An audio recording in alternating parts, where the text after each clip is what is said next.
We have a nephew who's really bright, but he struggles in a couple classes.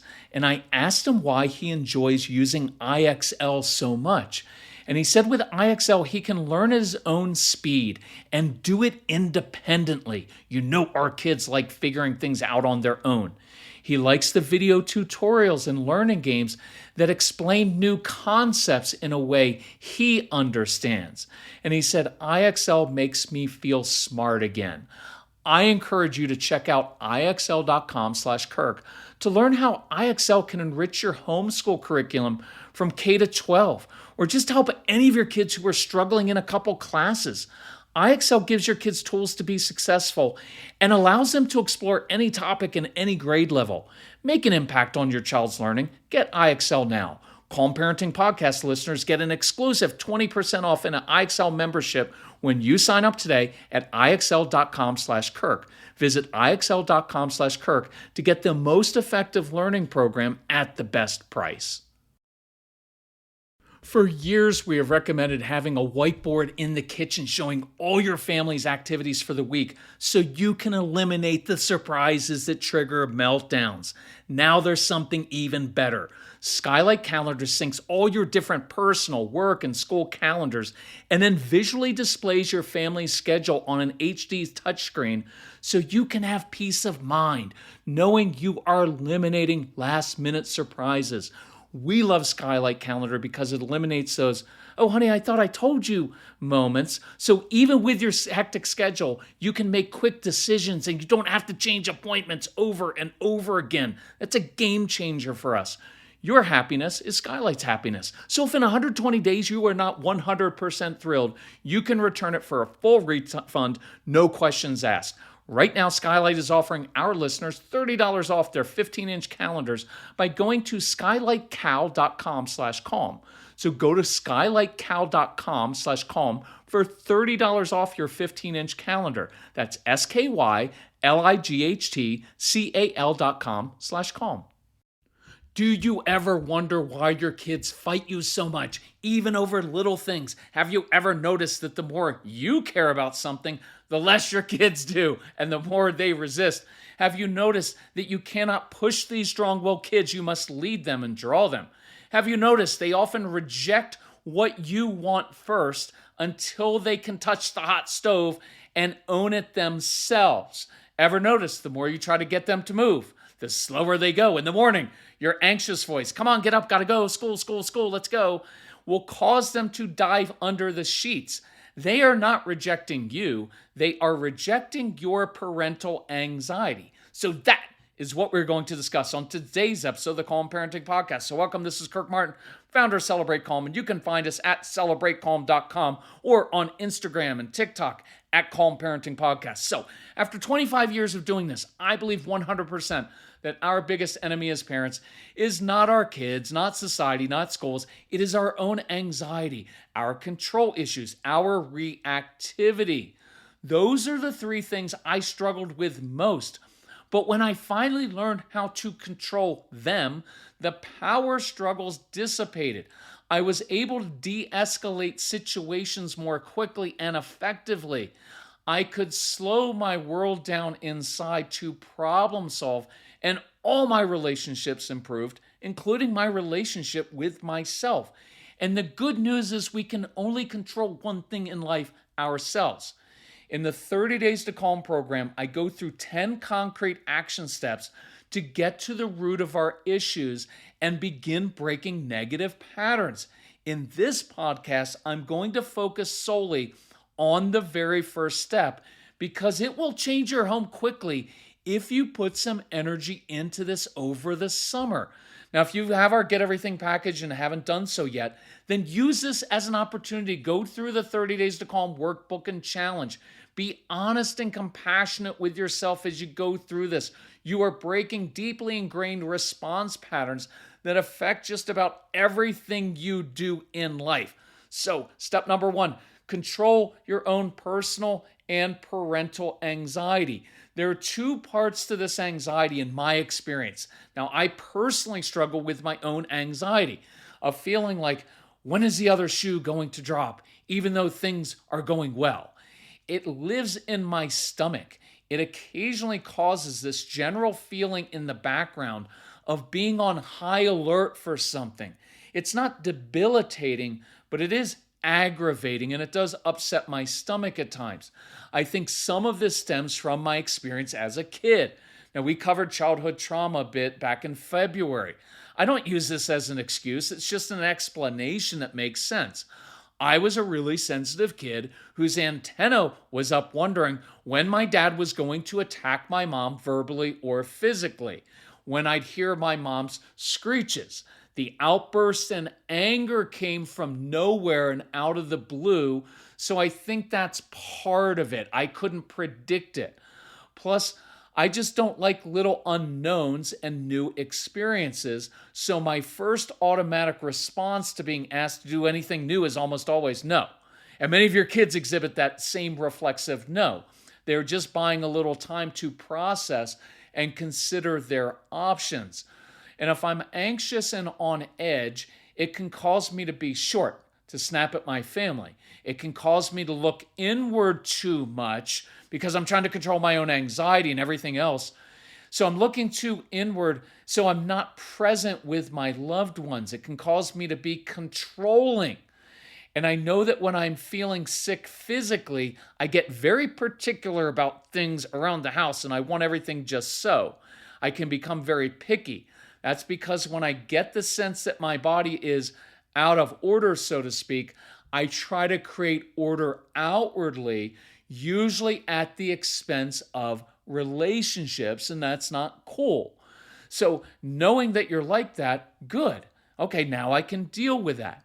So you've heard me say a million times, our primary goal is always to control ourselves first. It's the key to everything.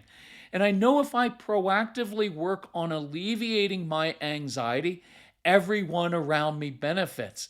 So I normalize the anxiety instead of denying it or feeling guilty about it. It just is. It's normal. So I deal with it. I set aside even 2 minutes in the morning to reflect and go through my daily affirmations because that grounds me.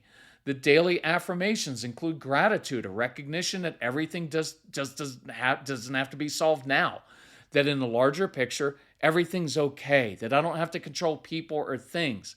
This is where personal faith comes into play to provide perspective and reassurance. Physical exercise and fresh air are key for me. Having a physical goal, pushing myself a bit, can work off some of that ick. And if you follow us on Instagram, you'll notice I hike a lot, and it's the best therapy ever. So figure out what works for you. I also like to do the opposite of what my anxiety is compelling me to do.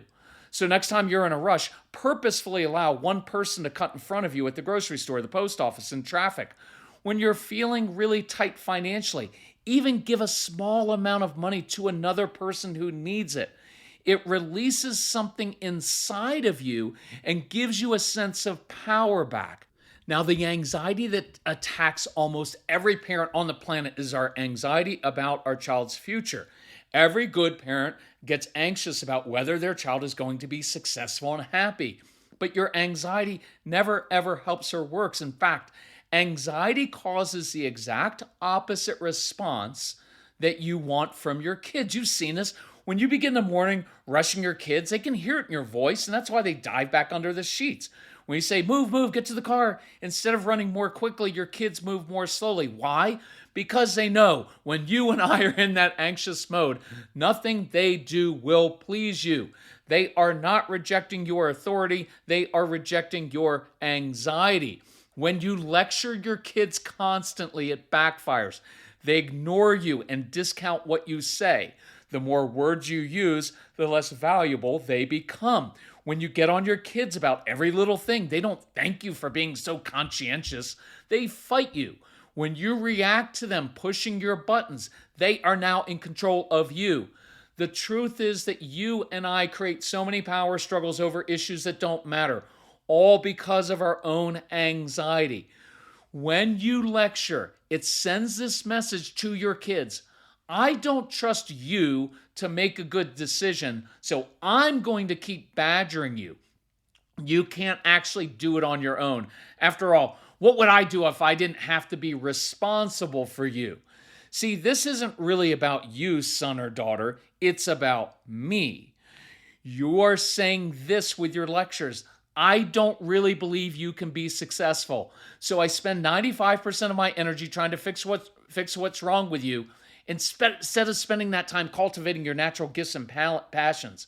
Because of my anxiety over your future, I am going to harp on you over and over again. So no, I don't trust that you have what it takes. And I'm more worried about my own legacy, because if you don't turn out well, then I will have been a failure and I can't live with that. You're also saying this. By the way, there's no blame and guilt in this, right? It's just what we do. And I want to point it out so we can say, oh, I need to change that. We're also saying this. The problem isn't really yours, it's mine. I have this vision of how life was supposed to be, and I feel compelled to make our family life perfect, but I can't. And so I'm going to try to make all these little insignificant things just so, because that will give me the illusion that things are actually okay. Now, if you have a strong-willed child, they're likely not going to live up to your expectations. They may do the bare minimum to get by. They may appear selfish. They don't try their hardest. They fight you over everything, and they make even easy things difficult. Your child may procrastinate, be impulsive, disorganized, and unmotivated. So your natural response is to project into the future and think, how is this child ever going to be successful? Who is going to marry this child? Who is going to hire this child? Right? Have you ever thought that? Of course you have. And this can begin early in preschool when your child can't sit still in circle time. It will flare up when you notice that your middle schooler sits in the same hoodie for 18 straight days playing video games. This is all normal. But if not checked, your parental anxiety can have devastating effects, because our anxiety causes us to focus relentlessly on all of our child's weaknesses and negative traits. We lecture and micromanage. If you would just apply yourself, you're capable of so much more. I want you to try your hardest at everything. Recognize that's an unrealistic expectation that none of us keep. You don't try your hardest at everything. Only the things you care about. That's the way it's supposed to work. But we want our kids to try their hardest at things we care about. And I promise you, once you step back and give them space, they will step up, but not if you are micromanaging them and being responsible for them, because this causes your child to shut down or resist even harder. What they know is they can never satisfy our parental anxiety. Nothing they do will ever please us. This focus, constant, relentless focus on their negatives, creates endless power struggles and a kid who's not confident, and it will ultimately destroy the relationship. Not to mention, it won't motivate your kids. Okay, so let's reverse this now. Here are 7 action steps that are doable. So let's begin these. Okay, big news to share. AG1's Next Gen formula is now one of the most clinically backed greens powders. They went above and beyond the industry standard in testing and have made a great product even better. With 5 new probiotic strains and additional vitamins and minerals, AG1 NextGen has been clinically shown to help fill common nutrient gaps, even in healthy eaters. AG1 has been a game changer for me. It gives me energy, supports my immune system and gut health, and it keeps me regular. I love my AG1. Now clinically backed with an advanced formula, this is the perfect time to try AG1.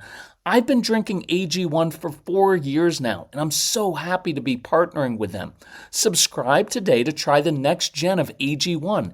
If you use my link at drinkag1.com/calm, you'll get a free bottle of D3K2, an AG1 welcome kit, and 5 upgraded AG1 travel packs with your first order. Check out drinkag1.com/calm to notice the benefits of AG1's Next Gen for yourself. That's drinkag1.com/calm. Usually every spring, I get stuffy and congested from allergies, but it didn't happen this year. And the only thing that's different, is that we've had our Air Doctor air purifier running. You can breathe easy with Air Doctor, the award-winning air purifier that eliminates 99.99% of dangerous contaminants so your lungs don't have to. This includes allergens, viruses, smoke, gases, mold spores, and more. Unlike other purifiers, Air Doctor captures invisible particles 100 times smaller than standard HEPA filters. Air Doctor was voted Best Air Purifier by Newsweek, so it's no surprise that 98% of Air Doctor customers, including us, agree. Head to airdoctorpro.com and use promo code CALM to get up to $300 off today. Air Doctor comes with a 30-day money-back guarantee plus a 3-year warranty and $84 value free. Get this exclusive podcast-only offer now at airdoctorpro.com using promo code CALM. Craving your next action-packed adventure? Audible delivers thrills of every kind on your command, like Project Hail Mary by Andy Weir, where a lone astronaut must save humanity from extinction, narrated with stunning intensity by Ray Porter. From electrifying suspense and daring quest to spine-tingling horror and romance in far-off realms, unleash your adventurous side with gripping titles that'll keep you guessing. Discover exclusive Audible originals, hotly anticipated new releases, and must-listen bestsellers that hook you from the first minute. Because Audible knows there's no greater thrill than the one that speaks to you. Discover what lies beyond the edge of your seat. Start your free 30-day trial at audible.com/WonderyUS. That's audible.com/WonderyUS. Okay, number one, simply acknowledge this pattern is happening in your home. Why do these traits irritate you or make you concerned about your child's future? Is it because you don't want your child making the same mistakes you did? That's a big one for me. Is it because your kids embarrass you? Is it simply because you're afraid they won't be successful or they'll be rejected? Those are all normal. Number two, address this with your child if appropriate. Hey, does it seem like I'm always lecturing and micromanaging you? Okay, I need to apologize for that. That's my issue, not yours. Don't grovel. Don't go on and on about it. Your kids don't want to hear you talking all the time. Just acknowledge it because that's truth. That is sometimes validating or healing for your child and introduces some accountability to you to change. Number three, the best apology is actually changing your behavior. So let's begin here. For the next week, I want you to simply affirm your kids for what they are already doing well. Just notice and recognize this. Look, praise is simply a statement of fact, and make it specific. When you want to lecture about your child's future, praise and create a different vision instead. Specific concrete praise is effective at changing your child's behavior. It also will help you build a closer relationship and alleviate your anxiety because you begin to see your child differently. So let's find 2 good choices your child has made.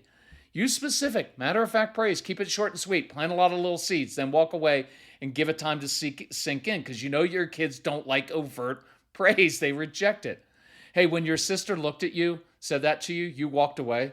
That shows me you're growing up. Hey, I noticed you lost at that board game earlier. I heard you start to complain, but then you caught yourself and said, good game to your brother. Man, a lot of adults can't even do that. Proud of you. Hey, I know that you took that money off the counter, but later you brought it back and apologized. That's a mature way to handle it. That's a really good way to do it, right? Even simple things. A little fist bump. I sometimes just give Casey a fist bump. Look, he's a grown man now. There are times where occasionally I just give him a fist bump when he's made a good choice or done something well. And that goes a long way.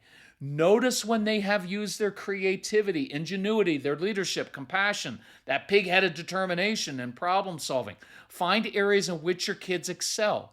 As you begin doing this, you will change how your kids view themselves and how you view them and their future. And I know, you know what, as a guy at first, I was like, well, if I just praise my son, he's going to get soft and won't even try harder. You know what I learned? The more I recognized what Casey was doing well, the harder he worked for me. And man, it feels so much better than just being irritated and critical all the time. Men, by the way, stop the criticism. It is not motivating. Your kids will shut down. It doesn't work. Number 4, use this phrase a lot. I believe you're capable. Hey, I believe you're capable of using your creativity to overcome your own boredom. I believe you're capable of using that great brain of yours to figure this out, to problem solve, to come up with a solution without me having to fix it or micromanage you. Begin using this phrase when they're young. I believe you're capable. Number 5, every time you get that urge to lecture or micromanage, sit down. Just sit or focus on something you can control in the moment that isn't them or another human. Organize a closet or a drawer. Do dishes, clean a shelf. But begin to catch yourself. Look, early on, I asked Casey to use a code word when I began to lecture because lecturing was second nature to me and I needed a reminder until I learned how to catch myself. Number 6, begin to write notes and speak positive words about your child's future, even if you don't fully believe it yet. I remember a huge breakthrough when I used to get so frustrated about Casey playing Call of Duty 2. Right? He'd sit in his hoodie sweatshirt and he'd play the stupid video games, and I wanted him outside doing all the things I did as a kid. I thought he was never going to do anything productive in life.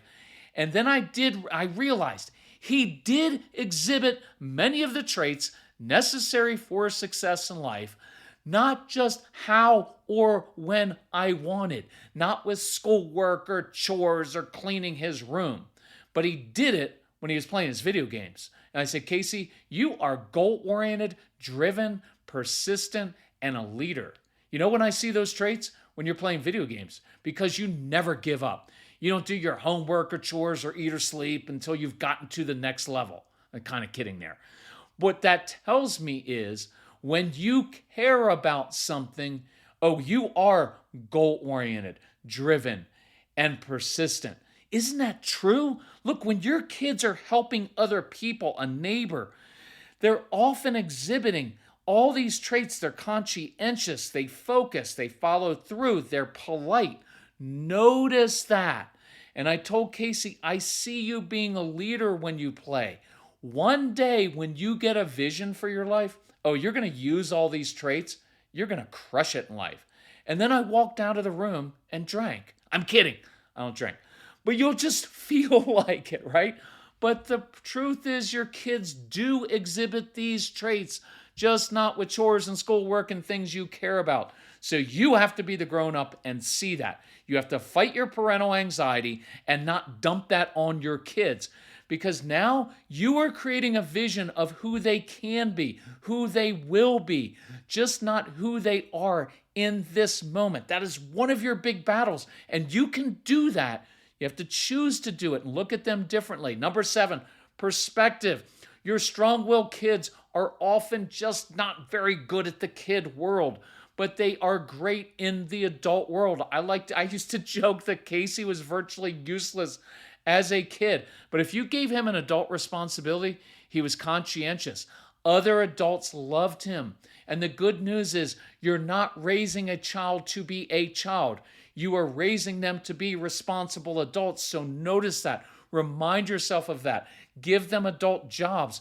Put them in situations in which they succeed. Now, if you stopped listening now and you just worked on this alone for the next week, it would make a big difference immediately. So let's do this, but I'm going to add one more goal for you to work on this week because it's kind of related. I want you to practice imperfection every day because many of you struggle with this. I struggled with this for 35 years. It was an inheritance from my childhood and a dad who was never happy with us unless we did everything perfectly. And it nearly destroyed my relationship with my family, and it kept me from enjoying my life. It's an evil, evil thing to me. So I have little tolerance for it now.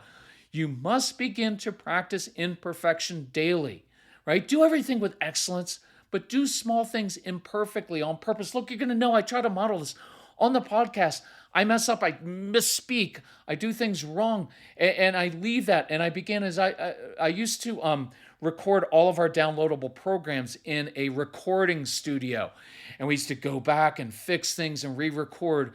But if you listen to them now, because I constantly update all of our programs with new content, you'll hear me misspeak and you'll hear me flub things and go back. I do that on purpose to free myself from constantly thinking, well, I have to do everything perfectly.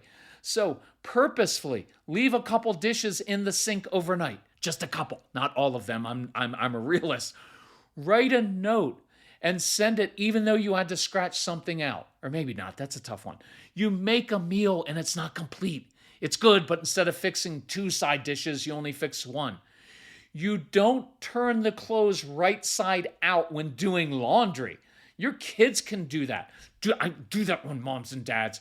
When you just deliver it to their room, whatever you do, and let them unfold. Let them do some of this, and you just do that. Look, this past year, we kept our Christmas tree a little off center. Why? Because it's just a little signal that says our lives can be happy and complete, and we don't have to do everything perfectly.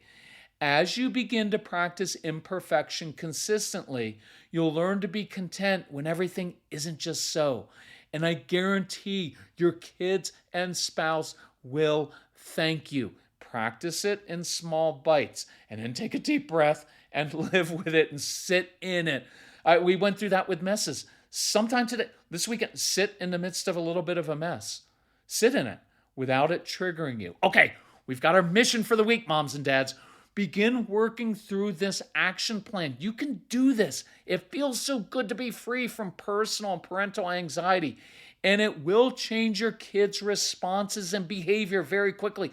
I promise the quickest way to change your child's behavior is to first control your own. So just change yourself. If you're ready to do a deep dive into this, take advantage of the summer sale at celebratecalm.com. Let's get a new look. You can have a new family life over the summer, by the end of the summer, just by working on this.